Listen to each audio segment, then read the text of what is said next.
Assalamualaikum warahmatullahi wabarakatuh. Pada kesempatan kali ini, kami dari kelompok 1 mata kuliah Ekonomi Politik kelas ES 6E akan menyampaikan materi mengenai ekonomi politik liberal klasik.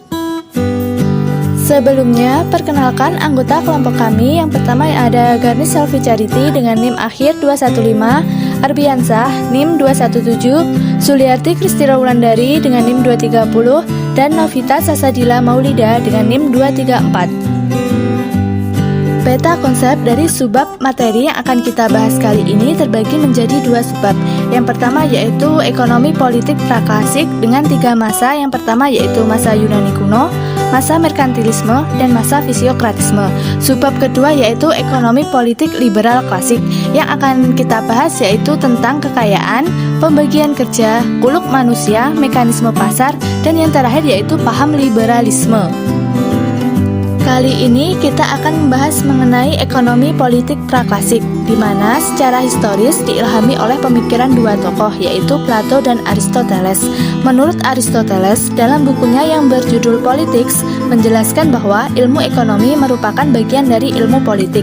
Sedangkan menurut Plato, manusia sebagai makhluk sosial, penghapusan kepemilikan privat, ahli filsafat memiliki tahu kebenaran absolut untuk mengatur pemerintahan. Pembagian tugas versi Plato di sini terbagi menjadi pada bagian puncak itu terdiri dari kelompok pengatur, bagian tengah terdiri dari kelompok pelaksana, dan bagian bawah yaitu kelas pekerja atau workers. Masa pertama dalam ekonomi politik praklasik yaitu masa Yunani kuno. Di sini Aristoteles dalam bukunya Politics mengatakan bahwa ilmu ekonomi merupakan bagian dari politik, sedangkan politik merupakan bagian dari etika dan filsafah. Negara ideal menurut Plato adalah masyarakat yang dipimpin atau dididik oleh ahli-ahli filsafat atau raja yang juga sebagai ahli filsafat. Pemerintahan di sini berbentuk sosial komunis, di mana raja berhak menentukan apa yang harus dilakukan oleh masyarakatnya. Materi selanjutnya adalah masa merkantilisme. Pada abad ke-14, saat terjadinya revolusi Prancis, terjadi transisi kekuasaan dari raja dan gereja kepada para merchant atau kaum saudagar. Inilah yang disebut era merkantilisme. Pada masa ini, terjadinya campur tangan negara dalam perekonomian masyarakat. Pendapatan negara ini berasal dari surplus ekspor atas impor. Dilihat dari aspek ekonomi politik, merkantilisme adalah contoh pertama model primary of politik. Kesejahteraan rakyat jelata, terutama petani, tidak diperhatikan. Aktor dari masa merkantilisme ini yaitu Jean-Baptiste Colbert, Menteri Ekonomi dan Keuangan zaman Raja Louis ke-14.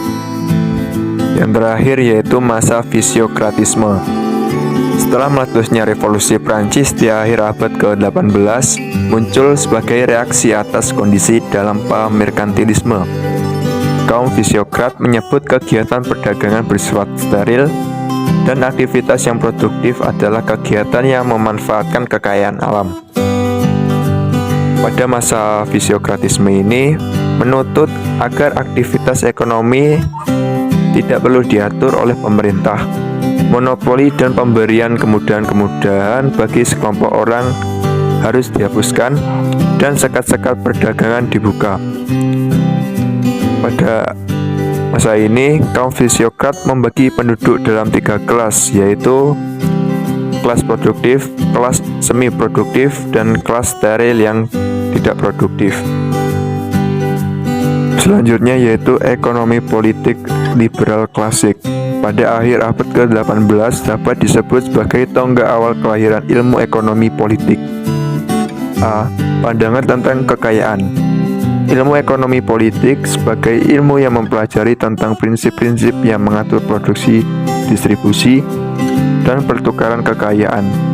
Menurut Henry Faucett tahun 1833. Pandangan tentang kekayaan dalam arti sempit menurut kaum merkantilis yaitu kekayaan sama dengan uang. Menurut Adam Smith, kekayaan berupa kemakmuran atau kesejahteraan. Pandangan tentang kekayaan dalam arti luas Menurut Faucett pada tahun 1833, kekayaan mencakup semua komoditas yang mempunyai nilai tukar. Jelas sekali pada awal berkembangnya, ilmu ekonomi politik klasik sangat didominasi dan identik dengan disiplin ilmu ekonomi. Faktor produksi yaitu sumber daya manusia ditambah kapital ditambah sumber daya alam. B. Teori pembagian kerja. Adam Smith menganjurkan adanya pembagian kerja, di mana teori pembagian kerja menunjukkan bahwa dalam upaya mengejar keinginan pribadi, orang perlu bekerja sama dengan orang lain. Dalam perdagangan internasional, pembagian kerja menurut Adam Smith didasarkan pada keunggulan absolut. Menurut David Ricardo didasarkan pada keunggulan komparatif, sedangkan menurut Michael Porter mengembangkan menjadi teori keunggulan kompetitif. C. Khuluq manusia. Adam Smith mempelajari salah satu sifat manusia, yaitu menjadi homo economicus atau manusia ekonomi. Artinya, makhluk rasional yang didorong oleh kepentingan pribadi untuk selalu berusaha memperoleh hasil sebesar-besarnya dari berbagai kemungkinan pilihan yang ada, yang dimana produsen memperoleh keuntungan yang sebesar-besarnya, sedangkan konsumen memaksimumkan kepuasan. Mekanisme pasar. Dulu, pasar adalah tempat bertemunya konsumen dan produsen. Namun, sekarang pasar sudah berkembang menjadi jauh lebih rumit, mengintegrasikan individu-individu dan kelompok-kelompok, serta proses integrasi di pasar didukung oleh apa yang disebut dengan sistem harga. Menurut Arthur Sheldon, ada 4 tugas sistem-sistem ekonomi, yaitu antara lain 1. Mengembangkan teknik-teknik untuk menilai sumber-sumber yang langka. 2. Menyediakan alat-alat untuk merakit dan mendistribusikan informasi. 3. Membuat insentif untuk berkonsentrasi pada metode-metode yang paling produktif. 4. Menciptakan prinsip-prinsip mengalokasikan output pada penggunaan yang paling penting atau bernilai paling tinggi. Selanjutnya yaitu paham liberalisme. Paham liberalisme adalah ideologi atau paham kebebasan sebagaimana yang dikemukakan oleh Smith. Salah satu inti pemikiran ekonomi politik liberal klasik sesuai pandangan Adam Smith adalah setiap pelaku ekonomi harus diberi kebebasan untuk mengejar kepentingan pribadi masing-masing.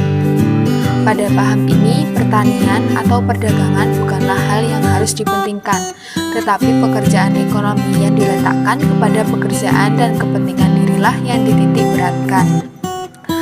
Paham liberalisme ini berkembang pada pertengahan abad ke-18 di Prancis dan di Inggris. Plato mengatakan, tidak ada kebebasan bagi setiap orang untuk bertindak sebab seseorang atau perorangan tidak tahu apa yang terbaik untuk dirinya sendiri, apalagi yang terbaik bagi masyarakat dan negara, sehingga segalanya harus diatur oleh negara yang dipimpin oleh seorang filsuf. Alasannya, yang pertama yaitu bentuk reaksi adanya konspirasi atau persekutuan antara pengusaha dengan pengusaha negara pada masa merkantilisme. Yang kedua, bentuk penolakan terhadap pandangan Plato yang menyatakan ketidakpercayaannya pada kebebasan individu dan demokrasi. Adam Smith juga sangat mendukung adanya kebebasan yang dimiliki oleh setiap masing-masing individu, sebab masing-masing dari mereka sendirilah yang dapat memutuskan apa, kapan, di mana, dan bagaimana melakukan sesuatu, bukan diputuskan oleh negara. Inti pemikiran ekonomi politik liberal klasik. Setiap pelaku ekonomi, baik konsumen maupun produsen, haruslah diberi kebebasan untuk mengejar kepentingan pribadinya masing-masing. Konsumen diberi kebebasan memilih kombinasi konsumsi dari berbagai macam barang dan jasa yang memberikan kepuasan sebesar-besarnya atau utility maximization, sesuai selera dan kemampuan uang yang dimilikinya. Begitu juga produsen diberi kebebasan memilih berbagai input dan teknologi untuk digunakan dalam proses produksi untuk menghasilkan berbagai jenis barang dan jasa yang dapat menguntungkan usahanya atau profit maximization. Jadi, Liberalisme merupakan suatu paham yang membela kebebasan, baik individual maupun nasional dengan seminimal mungkin atau bahkan tanpa adanya campur tangan pemerintah. Contoh dari penerapan liberalisme dalam penelitian yang dilakukan oleh Heru Susanto menjelaskan bahwa pengaruh dan praktik liberalisme yang berjalan dan berdampak bagi kehidupan saat ini adalah munculnya globalisasi. Secara garis besar dapat dipahami bahwa globalisasi mengintroduksikan pasar bebas, liberalisasi individu, dan berupaya mengurangi peran pemerintah dalam sektor ekonomi. Di Indonesia, sistem liberalisme tidak diterapkan dalam kehidupan politik, tetapi diterapkan dalam kehidupan ekonomi. Pengaruh tersebut tampak pada berkembangnya gaya hidup penduduk yang mengikuti zaman. Hal tersebut dapat dilihat dari gaya hidup mewah dan kebebasan dalam hal memilih kebutuhan merupakan ciri-ciri liberalisme dalam sektor ekonomi. Selain itu, pengaruh liberalisme juga dapat dilihat dari beberapa negara seperti negara Amerika Serikat, Perancis, dan Jerman. Di negara-negara tersebut, liberalisme sangat dijunjung tinggi. Hal tersebut dapat dilihat dari penerapan demokrasi yang membuat rakyat bebas berpendapat dan berekspresi. Kemudian dapat dilihat dari sektor ekonomi yang menerapkan prinsip sistem ekonomi pasar demokratis. Sekian yang dapat kelompok kami sampaikan. Kami ucapkan terima kasih. Apabila ada kurang lebihnya kami mohon maaf. Akhir kata, wassalamualaikum warahmatullahi wabarakatuh.